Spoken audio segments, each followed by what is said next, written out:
8 pieces of software. Between them, they replace over $3,000 worth of annual subscriptions. The last one on this list will make you genuinely angry about something you've probably been paying for. None of them cost $1. Your default media player plays MP4s. That's basically it. Try an MKV, an AVI, an OGG file from 2009, and suddenly Windows acts like you've handed it a foreign object.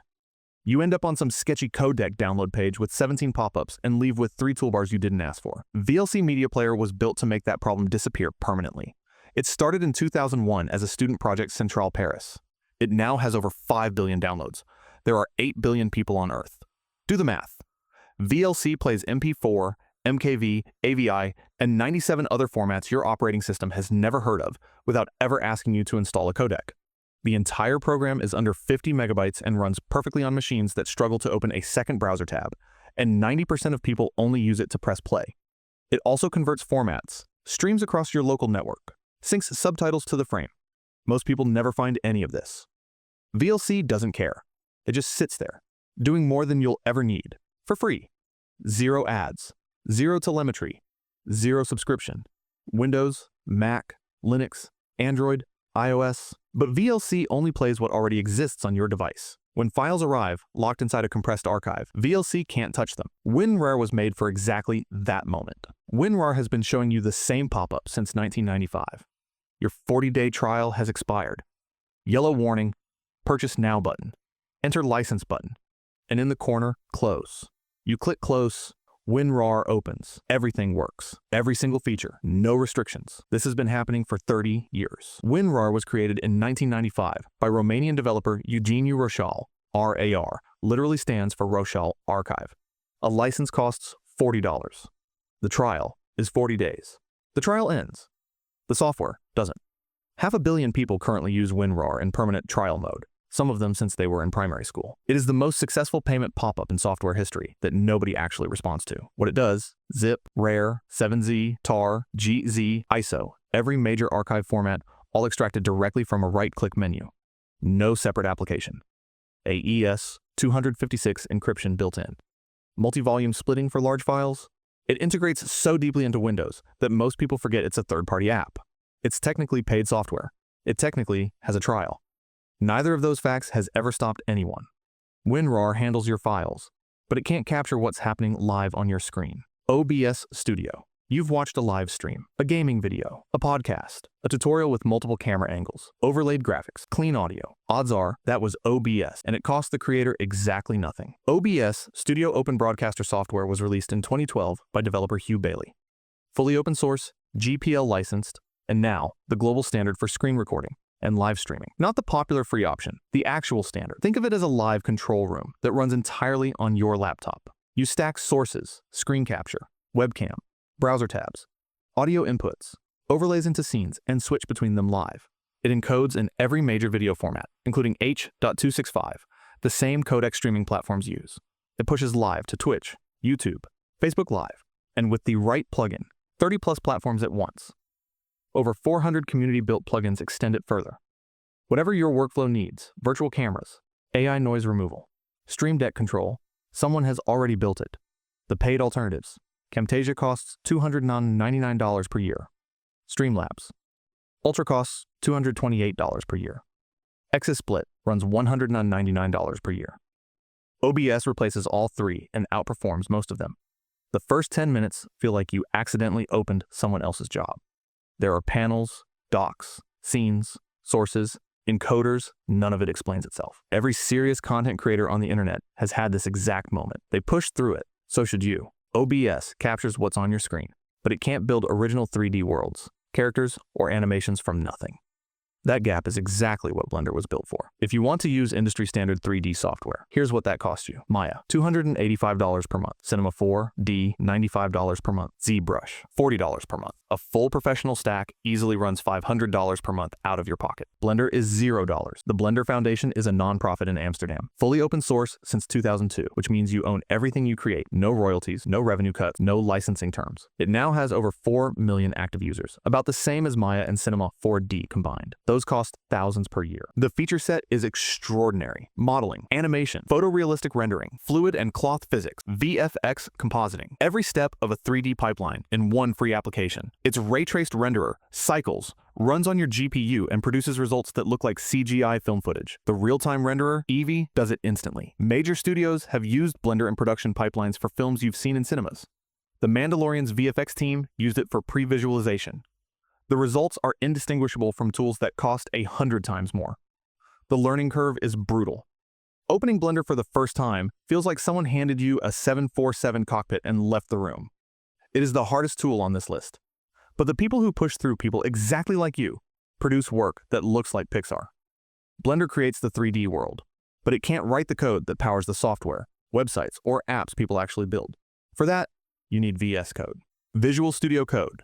Every app, every website, every piece of software you've ever used starts as text in an editor. Make the wrong choice, and you're paying $250 a year, learning someone else's keyboard shortcuts, and waiting for a 4 GB IDE to open a 10-line file. JetBrains runs $249 per year. Sublime Text is $99. Then, in April 2015, Microsoft released VS Code under the MIT open source license and quietly dismantled the competition. The Stack Overflow Developer Survey, the largest study of professional developers on the planet, found that 73% of respondents use VS Code as their primary environment. Not one tool among several. Their primary one. Nearly 3 out of 4 developers globally chose this over every paid alternative. The extension marketplace has over 30,000 extensions, covering every language, framework, and workflow tool that exists.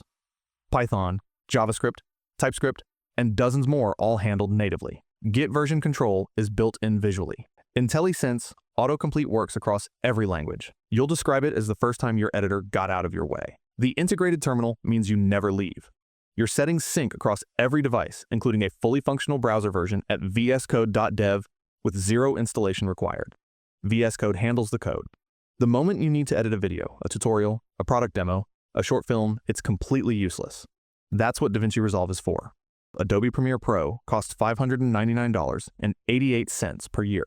After Effects is another $599.88. That's over $1,200 annually for just 2 tools, and Adobe still charges you again next year. DaVinci Resolve is free, not a light version, not a trial, the full application. Blackmagic Design, an Australian hardware company with $300 million in annual revenue, decided to give away one of the most powerful video production suites ever built. The reason? It sells cameras and hardware. The software moves the hardware. You win. Resolve is 4 professional applications in one. The edit page is a full nonlinear timeline editor, your Premiere Pro replacement. Fusion is a node-based compositing tool, your After Effects replacement. Fairlight is a professional DAW for audio post-production. And the color page is where you'll feel the difference. It is the industry standard. John Wick, La La Land, Deadpool, and Captain Marvel were all color-graded in DaVinci Resolve. The free version exports 4K, supports HDR workflows, applies no watermarks, imposes 0 export limits. Over 7 million editors use it. The paid studio version adds AI noise reduction and collaborative tools for $295 once. No subscription. Opening it for the first time feels like you've just sat down in a NASA control room with no training. That's the price of this much capability. Pay it once. You never pay again. Resolve handles the complete video. But for dedicated audio work, cleaning a voice track, recording a podcast from scratch, producing a music demo, you need something built specifically for sound. Audacity was built for exactly that. You recorded a podcast. It sounds like someone speaking through a sock inside a washing machine. The background hum is louder than your voice. Adobe Audition charges $31 a month to fix that. Audacity does it in 45 seconds. For free. It has since the year 2000. The core workflow is immediate. Connect a microphone, hit record, run noise reduction 1 effect, that analyzes the background hum in your room and removes it from the entire track. It works on the first try. Total setup time for a new user, under 5 minutes. Audacity is also a full multi-track editor. Podcasters use it to record each guest on a separate track and export a clean stereo mix. Musicians use it to build demo recordings layer by layer. Educators use it to trim lectures down to what actually matters. The built-in effects cover everything, from basic EQ and compression to reverb and noise removal, the full toolkit of a professional audio editor. It supports every major plugin format, meaning the same professional effects used in commercial studios work inside free software you downloaded in 30 seconds. Exports to every major audio format, MP3, WAV, FLAC, and more. Runs on Windows, Mac, and Linux. In 2021, new owners proposed adding telemetry. The open source community reacted immediately. plans reversed within weeks. It remains fully open source. 100 million downloads for software that has never once asked you to pay. That's not a coincidence. That's what happens when you build something genuinely useful and give it away. Audacity handles the audio, but none of it reaches anyone if you can't efficiently move large files. qBittorrent exists because someone got tired of that. You needed a torrent client. You downloaded the most popular one. Somewhere in the installer, something else came with it. In 2006, uTorrent was 300 kilobytes. Genuinely impressive, a full-featured BitTorrent client, smaller than most JPEG images. By 2015, it was bundling a cryptocurrency miner into the installer without disclosing it. Then came banner ads inside the application. Then came subscription tiers for features that used to be free. The client that defined lightweight became exactly what it used to stand against. qBittorrent launched in 2006, the same year, by French developer Christophe Dumez. The entire reason it exists is to be what uTorrent was in 2006, before the ads, before the miners, before the subscriptions. No ads, no bundled software, no telemetry, no subscription. Open source, free, and completely transparent. The feature set is everything uTorrent used to be. Sequential downloading, so you can watch files before they finish. A web UI for remote management from any browser. Full VPN and proxy support, and none of the baggage. Available on Windows, Mac, Linux, and FreeBSD. The BitTorrent protocol itself is infrastructure. Ubuntu, Linux Mint, and dozens of other Linux distributions use it to distribute their ISO files, offloading server costs to the user network. The protocol is legitimate. The file choices are yours.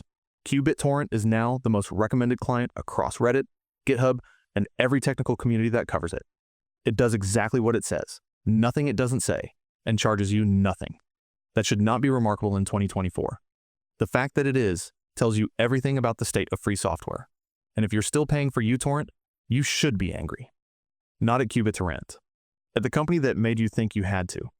Every tool in this video exists because someone decided the software they needed either cost too much or had started doing things it shouldn't. So they built something better, and then they gave it away. That's still happening right now in AI tools, design applications, development environments. The gap between free and professional is closing faster than the industry wants to admit. And the industry is paying for it. These 8 tools are where I'd start. Every single one, free. Every single one, professional grade. And that $3,000 figure from the top of this video? Adobe alone accounts for over $1,200 of it. The 3D software stack adds another $500.